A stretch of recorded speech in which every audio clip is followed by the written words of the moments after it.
आज से 2500 साल पहले से ब्रिलियंट वैज्ञानिक ने जन्म लिया था, जिन्हें कुछ लोग भगवान का अवतार और इंसानियत का उद्धार करने वाला भी बोलते हैं। और उस महान इंसान का नाम था Gautam the Buddha, the enlightened one. जैसा हम सब जानते हैं कि सिद्धार्थ गौतम एक राजा के बेटे थे और खुद भी एक राजा थे, इसलिए जिंदगी के शुरुआती 29 साल उन्होंने महल की शान शौकत के बीच बिताए। एक दिन जब सिद्धार्थ अपने रथ पर बैठकर अपने राज्य का भ्रमण कर रहे थे, तब उन्होंने एक मरे हुए इंसान को देखा, जिसका ऐसा असर सिद्धार्थ के दिमाग पर हुआ कि उन्होंने अपना सारा राजपाट छोड़ संन्यास ले लिया और सच की तलाश में निकल पड़े। दोस्तों, ऐसा कहते हैं कि 6 साल की कठिन तपस्या के बाद भी जब उन्हें कुछ हासिल नहीं हुआ, तब सिद्धार्थ बचपन में जो मेडिटेशन किया करते थे, उस मेडिटेशन के साथ एक पेड़ के नीचे बैठ गए और अपने आप से ये प्रॉमिस किया कि जब तक मुझे मेरे सारे सवालों के जवाब नहीं मिल जाएंगे, तब तक मैं यहाँ से नहीं हिलूंगा, चाहे फिर इसके लिए मेरी जान ही क्यों न चली जाए। कहते हैं कि 48 दिनों तक गौतम बुद्ध वहीं उस पेड़ के नीचे बैठे रहे और 48 दिनों बाद बैसाख की फुल मून इवनिंग में उन्हें एनलाइटनमेंट मिला। और जिस मेडिटेशन से गौतम बुद्ध को एनलाइटनमेंट प्राप्त हुआ, उस मेडिटेशन का नाम है विपासना मेडिटेशन। विपासना मेडिटेशन की एक बहुत पुरानी टेक्निक्स है, जिसका जिक्र ऋग्वेदा तक में भी किया गया है, लेकिन समय के साथ मेडिटेशन की टेक्निक लुप्त हो गई थी। लेकिन गौतम बुद्धा ने एनलाइटेंड होने के बाद उन्होंने ये मेडिटेशन टेक्निक अपने डिसाइपल को सिखा, उसे पूरे भारतवर्ष में फैलाने को कहा, ताकि ज्यादा से ज्यादा लोग इस मेडिटेशन को जानकर अपने दुख, दर्द और मिजरी से दूर हो सकें। विपासना मेडिटेशन कितना पावरफुल है, इसका अंदाजा आप यहाँ से लगा सकते हैं कि कलिंगा वॉर में मारे गए लाखों लोगों को देखकर सम्राट अशोक के दुख और गिल्ट की कोई सीमा ना थी। तब एक बुद्धिस्ट ने सम्राट अशोक को विपासना मेडिटेशन करने की सलाह दी। और दोस्तों, ऐसा कहते हैं कि इसके बाद सम्राट अशोक की लाइफ हमेशा के लिए बदल गई। और जिस अशोक ने कलिंगा वॉर में लाखों लोगों को मारा था, उस अशोक ने अपने राज्य में जानवरों तक को मारने पर बैन कर दिया। सम्राट अशोक विपासना मेडिटेशन से इस तरह से प्रभावित थे कि उन्होंने 8 बुद्धिस्ट मॉन्क को दुनिया के अलग अलग कोनों में भेजा, ताकि पूरी दुनिया के लोग विपासना मेडिटेशन सीख सकें। अब विपासना मेडिटेशन बाकी के सारी मेडिटेशन से इतना अलग क्यों है, और ऐसा क्या है जो इस मेडिटेशन को इतना पावरफुल बनाता है? तो देखो, हमारे दिमाग में बचपन से बहुत सारी मेमोरीज, अच्छे बुरे इमोशंस, हमारी दबी हुई इच्छाएं, इम्पल्सेस सब स्टोर होते रहते हैं, और ये सारी चीजें सबकॉन्शियसली हमारे पूरे बिहेवियर, इनफैक्ट हमारी पूरी लाइफ को कंट्रोल करती हैं और हमें इसका पता तक नहीं होता। फॉर एग्जाम्पल, सपोज हम किसी इंसान पर बहुत ज्यादा यानी कि हद से ज्यादा ट्रस्ट करते हैं, और जब ऐसा इंसान हमारा ट्रस्ट तोड़ता है, तब हमारे दुख और दर्द का कोई अंत नहीं होता। यहाँ तक कि कुछ लोग तो डिप्रेशन तक में चले जाते हैं। लेकिन ऐसा कहते हैं कि टाइम सारे जख्म भर देता है, इसलिए कुछ महीनों में या कुछ सालों में हम ठीक तो हो जाते हैं, लेकिन हमारा सबकॉन्शियस माइंड उस सारे इंसिडेंट को अपने अंदर स्टोर कर लेता है, और सबकॉन्शियस माइंड अपने अंदर ये बात अच्छे से बैठा लेता है कि ट्रस्ट का मतलब दुख, दर्द, डिप्रेशन, या यूं कहिए कि वो बात हमारे बिलीफ सिस्टम का एक हिस्सा बन जाती है। और फिर पूरी जिंदगी हमारा सबकॉन्शियस माइंड उस दुख से बचने के लिए हमें किसी पर ट्रस्ट नहीं करने देता, जब तक कि वो इंसान अपना पूरा बिलीफ सिस्टम ही चेंज ना कर दे। ये बस मैंने आपको एक छोटा सा एग्जांपल दिया है। ऐसे ना जाने कितने अच्छे बुरे बिलीफ से हमारा सबकॉन्शियस माइंड भरा पड़ा है। इसलिए 1937 में लियोपोल्ड सिजोंडी ने ह्यूमन पर्सनैलिटी के सबसे डीपेस्ट बिहेवियर को समझने के लिए एक ह्यूमन पर्सनैलिटी टेस्ट इन्वेंट किया था, जो कि आगे चलकर सिजोंडी टेस्ट के नाम से फेमस हुआ। लेकिन ये सब मैं आपको क्यों बता रहा हूँ? क्योंकि विपासना मेडिटेशन के लाखों फायदों में से एक फायदा ये भी है कि विपासना मेडिटेशन से आप अपने डीपेस्ट टू डीपेस्ट सेल्फ को जान पाएंगे। विपासना मेडिटेशन कितना पावरफुल है और ये किस हद तक इंसान की लाइफ में चेंजेस ला सकता है, इस बात का अंदाजा आप यहाँ से लगा सकते हैं कि विपासना मेडिटेशन भारत की तिहाड़ जेल से अमेरिका की डोनाल्डसन प्रिजन तक में कैदियों के बिहेवियर को सुधारने के लिए कराया जाता है, ताकि कैदी बाहर जाकर दोबारा से क्राइम ना करें। अब मैं ये नहीं बोल रहा हूँ कि आप लोग सब क्रिमिनल हैं ना। विपासना मेडिटेशन के 94 देशों में 202 से ज्यादा सेंटर हैं, जिसमें लाखों लोगों को विपासना मेडिटेशन सिखाया जाता है। सो आप जानते हैं कि विपासना मेडिटेशन आखिर है क्या? विपासना शब्द 2 शब्दों से मिलकर बना है, वी एंड पासना। वी का मतलब होता है विशेष और पासना का मतलब होता है देखना, यानी कि विशेष तरीके से देखना। विपासना के बारे में बौद्ध धर्म के ग्रंथ सतीपथाना सुत्ता और महासतीपथाना सुत्ता में बहुत डिटेल्स में बताया गया है। तो उन्हीं ग्रंथों के अनुसार विपासना मेडिटेशन को 4 भागों में बांटा गया है: कायानुपासना, वेदानुपासना, चित्तानुपासना एंड धम्मानुपासना। फर्स्ट, कायानुपासना। विपासना मेडिटेशन की शुरुआत सांसों पर ध्यान लगाने से होती है। बाकी के मेडिटेशन टेक्निक में सांसों को लंबा और गहरा लेने को कहा जाता है, ताकि हमारा दिमाग जल्दी से शांत हो सके। लेकिन विपासना मेडिटेशन में आपको ऐसा कुछ नहीं करना है। इस मेडिटेशन टेक्निक में आपको बस अपनी सांसों पर ध्यान लगाना है, चाहे सांस छोटी हो या लंबी हो या गहरी हो, उसे बदलना नहीं है। अपनी और अपनी सांसों की सच्चाई को देखना है। अब ऐसा 2 रीजंस की वजह से किया जाता है। फर्स्ट, हर 9 सेकंड के अंदर हमारे दिमाग में कोई दूसरी थॉट आ जाती है, तो उस 9 सेकंड के साइकिल को तोड़ने के लिए हमें सांसों पर ध्यान लगाने को कहा जाता है, ताकि हमारा कंसंट्रेशन गहरा हो सके और हम रियल विपासना मेडिटेशन को ठीक से कर सकें। दूसरा, जब आप कुछ दिनों तक अपनी सांसों पर ध्यान कर लेंगे, तो आपकी नोज के आसपास आपको कुछ सेंसेशन फील होने शुरू हो जाएंगे। तो इसलिए पूरी बॉडी में सेंसेस की अवेयरनेस को इंक्रीज करने के लिए सांसों पर ध्यान लगाने को कहा जाता है। अब सांसों पर ध्यान लगाने के अलावा जो आपको एक और काम करना है वो ये है कि जब भी आप किसी चीज को देखें तो उस चीज से उसकी आइडेंटिटी को हटा दें। देखो, बचपन से ही हमारे दिमाग को प्रोग्राम करना शुरू कर दिया जाता है कि ये कुत्ता है, ये बिल्ली है, ये पेड़ है, ये गाय है, एक्सेट्रा एक्सेट्रा। अब 2 मिनट के लिए अपने दिमाग से निकाल दो कि ये कुत्ता है, फिर इसे देखो। तो इस तरीके से देखने पर पता है क्या होगा, आपका दिमाग ये समझने की कोशिश करने लगेगा कि अगर ये कुत्ता नहीं है तो आखिर है क्या। और इस तरीके से चीजों को देखने पर आपकी क्यूरियोसिटी और ऑब्जर्वेशन पावर बहुत बढ़ जाएगी। आप हर चीज को बहुत क्यूरियोसिटी और ध्यान से देखने लगोगे। हम लोगों से अक्सर कहा जाता है ना कि बच्चों जैसे क्यूरियस बनो, बच्चों जैसे क्यूरियस बनो, लेकिन ये कोई नहीं बताता कि कैसे बनो। बच्चे इतने क्यूरियस इसलिए होते हैं क्योंकि उनका दिमाग हमारी तरह प्रोग्राम नहीं होता, इसलिए उनका दिमाग अपने आसपास की हर चीज को समझने की कोशिश करता है। और ऐसा आपको देखने तक ही सीमित नहीं रखना है, आपको हर चीज में बस ऑब्जर्व करना है। सपोज अगर 2 लोग आपस में बात कर रहे हैं या आप किसी से बात कर रहे हैं, तो अपने पुराने बिलीफ सिस्टम से उस बात को तुरंत जज नहीं करना है कि तुम गलत हो या मैं सही हूँ वगैरह वगैरह। नहीं, बस ऑब्जर्व करना है कि क्या बात हो रही है। और ऐसा आपको उठते बैठते जागते सोते हर टाइम करना है, यानी कि ऑब्जर्व ऑब्जर्व ऑब्जर्व। बॉडी के सेंसेशन से लेके हर चीज को बस ऑब्जर्व करना है, नथिंग मोर। और अगर आपने इस तरीके की साइट डेवलप कर ली तो सबसे पहले तो आपकी क्यूरियोसिटी बहुत बहुत बहुत ज्यादा बढ़ जाएगी। दूसरा, आपका दिमाग जीरो थॉट्स यानी कि थॉटलेस स्टेज की तरफ बढ़ना शुरू कर देगा, क्योंकि एक टाइम पर या तो आप किसी चीज को ऑब्जर्व कर सकते हैं या उसके बारे में सोच सकते हैं। आप दोनों काम एक साथ नहीं कर सकते। तीसरा काम जो आपके साथ होगा वो ये कि आपकी ऑब्जर्वेशन पावर इतनी बढ़ जाएगी कि आप हर चीज में बस उसका सच देख पाएंगे, चाहे फिर वो आपके इमोशंस हो, 2 लोगों की बातें हो या दुनिया की कोई और चीज। आपको बस हर चीज में उसकी सच्चाई दिखने लगेगी। और यही विपासना का सही मतलब भी है, जो जैसा है उसे वैसा ही देखना, ना कि अपने प्री प्रोग्राम दिमाग या इमोशंस के साथ उसे देखना। और अब ऐसा बिल्कुल नहीं है कि आप 10 दिन के अंदर ही पूरे यूनिवर्स को समझ जाओगे। गौतम बुद्धा के अनुसार विपासना में पूरी तरह से मास्टर होने में 7 साल का समय लगता है। मैं भी पिछले 10 दिनों से फॉलो कर रहा हूँ और मेरे अंदर जो चेंजेस आए हैं वो ये हैं कि मैं हर चीज को अब बहुत क्यूरियोसिटी के साथ देखता हूँ कि आखिर ये है क्या।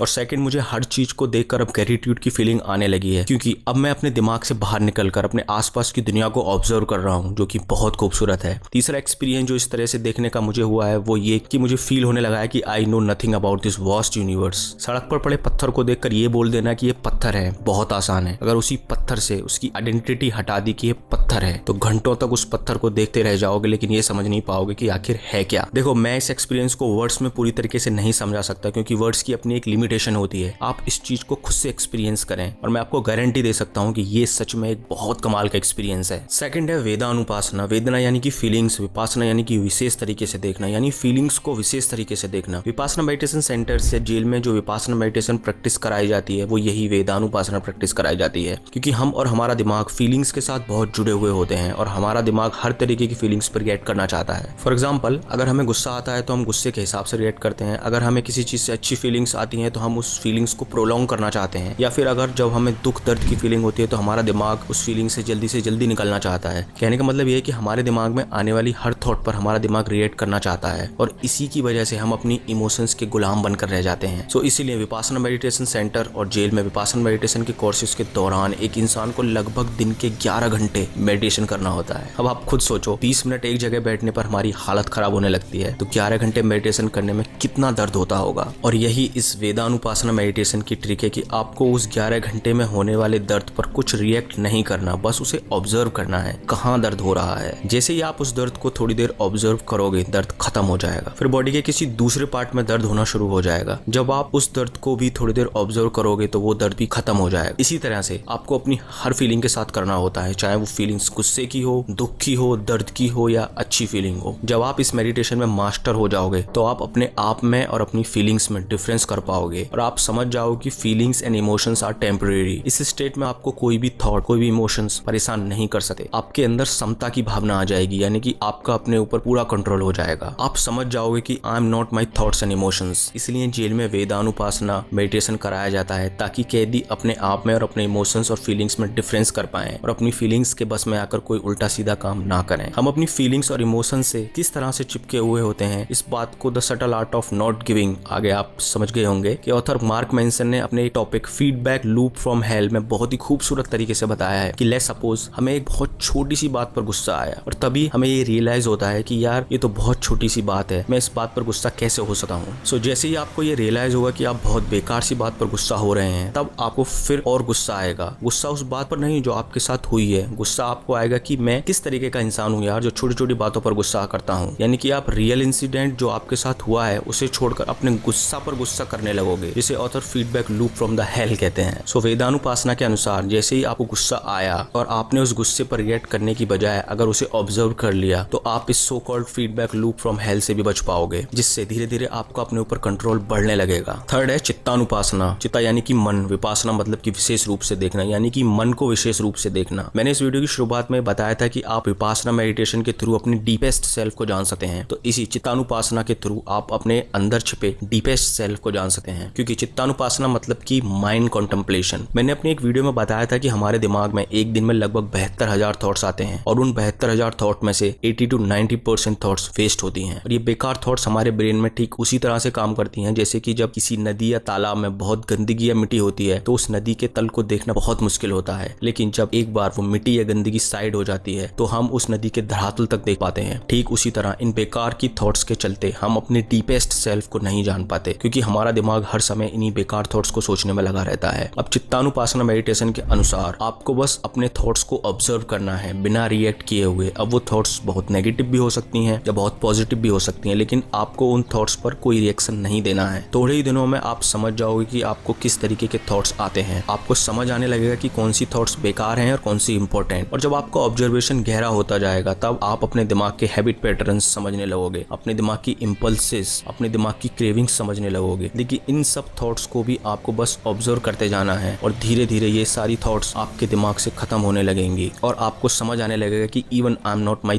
थॉट। जब आपका ऑब्जर्वेशन बहुत गहरा हो जाएगा तब आप एकदम शून्य की स्टेज में पहुंच जाओगे, जहां पहुंचने के बाद आपकी लाइफ में चमत्कार होने शुरू हो जाएंगे। फोर्थ है धम्मानुपासना। धम्मा यानी कि धर्म और विपासना यानी कि विशेष रूप से देखना, यानी कि धर्म को विशेष रूप से देखना या उसकी ट्रू फॉर्म में देखना। यहाँ पर बुद्धा ने जो टीचिंग्स दिए हैं उसे ठीक से ऑब्जर्व करने को कहा है। अकॉर्डिंग टू बुद्धिज्म, एनलाइटनमेंट पाने के लिए एक बुद्धिस्ट को बहुत सारे रूल्स एंड रेगुलेशंस फॉलो करने होते हैं। जैसे कि बुद्धिज्म में एनलाइटनमेंट पाने की 7 मेन स्टेजेस होती हैं: mindfulness, investigation of the nature of reality, energy, Joy of rapture, relaxation और ट्रैंक्विलिटी, कंसंट्रेशन एंड इक्विनिमिटी। लेकिन एनलाइटनमेंट के लिए सनातन धर्म में 8 स्टेजेस होती हैं: यम, नियम, आसन, प्राणायाम, प्रत्याहार, धरना, ध्यान और समाधि। और इन स्टेजेस के अलावा काफी योग होते हैं जैसे कि भक्ति योगा, कर्म योगा, जिन्हें फॉलो करके एक इंसान एब्सोल्यूट में विलीन हो सकता है। ऐसे ही अलग अलग धर्म के अपने अलग अलग रूल्स एंड रेगुलेशंस होते हैं। इस बात से मुझे स्वामी विवेकानंद के जीवन की एक घटना याद आ गई। उनसे एक बार किसी ने पूछा कि Swami ji what is religion? तब उन्होंने कहा कि रिलीजन इज द रियलाइजेशन। जिस भी धर्म को आप फॉलो करते हो, क्या आपने उस धर्म को रियलाइज किया है? क्या आपने उस धर्म को खुद से एक्सपीरियंस किया है? जिस दिन आपको ये रियलाइज हो जाएगा उस दिन सारे रिलीजन आपको एक जैसे लगने लगेंगे। सो दैट्स ऑल दोस्तों, इस वीडियो के लिए इतना ही। वीडियो अच्छी लगी हो तो लाइक करें, सब्सक्राइब करें। अब इतना सब कुछ कर दिया है तो शेयर भी करते हैं। Thank you so much.